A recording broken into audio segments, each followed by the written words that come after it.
On this episode of China Uncensored, did you fill out your paperwork? Wait, Shelley, why does the teleprompter say that?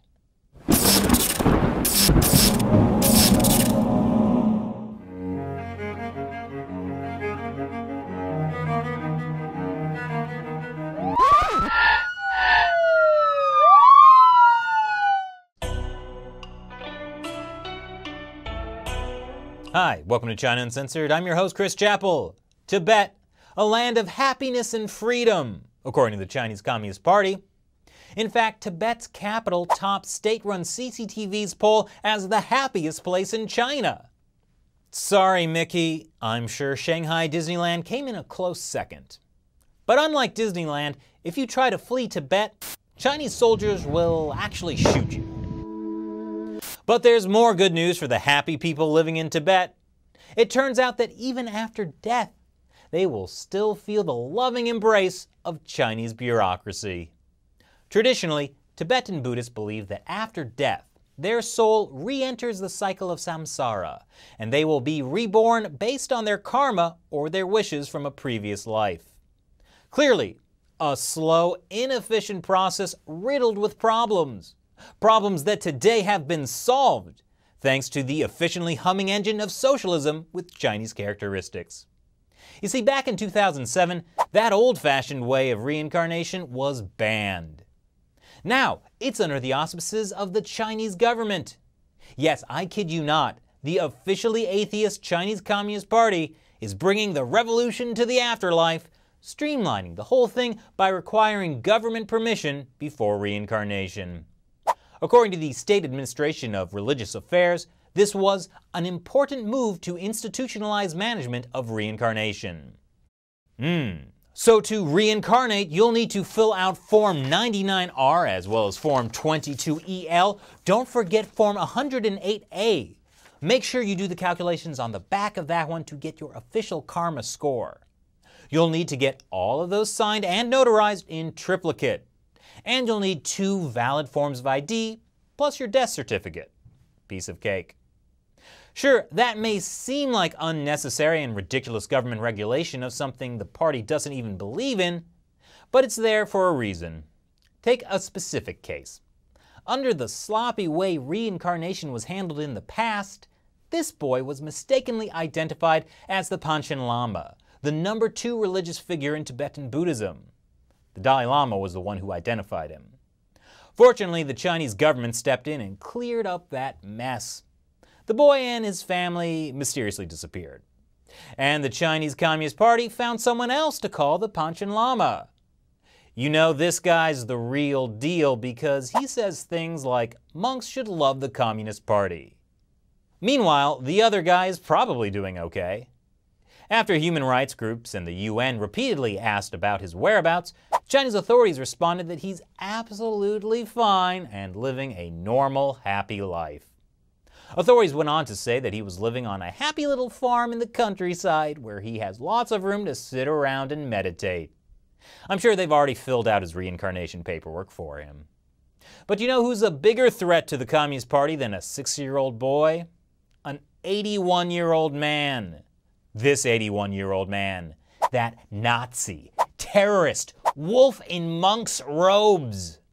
Well, he's not going to live forever, and I'll bet the CCP can't wait to approve his reincarnation. Because they'll make sure the next Dalai Lama is someone who totally gets what communism is all about. Not someone who interferes with China's internal affairs by, I don't know, visiting politically sensitive disputed territory. See, that pesky, still-living Dalai Lama just made a visit to the Arunachal Pradesh. That's along the border of China and India. And, surprise, the Chinese regime claims it's not a part of India, but has been a part of China's sacred territory since ancient times. In fact, they call it South Tibet, kind of like how Los Angeles is East Beijing. Needless to say, the Chinese regime flipped out. India, disregarding China's concerns and persisting to arrange for the Dalai Lama to go to the eastern sector of the disputed border region between China and India, severely harms China's interests and China-Indian relations. And one Indian official had the sweetest response. He basically took a page out of China's own playbook.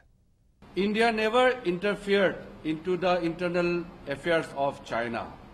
We expect that China also should not interfere in our internal matters. State-run China Daily called it cute. I guess state-run media can dish it out, but they can't take it. But the Dalai Lama's trip was about more than needling the Chinese regime on territory disputes. It was about the future of Tibetan Buddhism. The town he visited is also the historic home of the 6th Dalai Lama, 400 years ago. There's also a tradition that towards the end of his life, the Dalai Lama will visit the place he will be reincarnated in. I mean, you always want to scope out a neighborhood before you move in. Is he trying to say the next Dalai Lama will be found in India, not China? Clearly he doesn't understand China's laws on reincarnation. Some Buddhist master he is. But here's where the Communist Party has been playing the long game. You see, one of the reasons they kidnapped a 6-year-old child and installed their own Panchen Lama in his place is because part of the Panchen Lama's job is to identify the next Dalai Lama. So after the Dalai Lama reincarnates with state approval, the Communist Party-loving Panchen Lama will officially find him in China. But the current Dalai Lama isn't taking this sitting down. He had this to say last week. That's, I think, frankly speaking, quite a nonsense. The first, Chinese communists should accept theory of rebirth.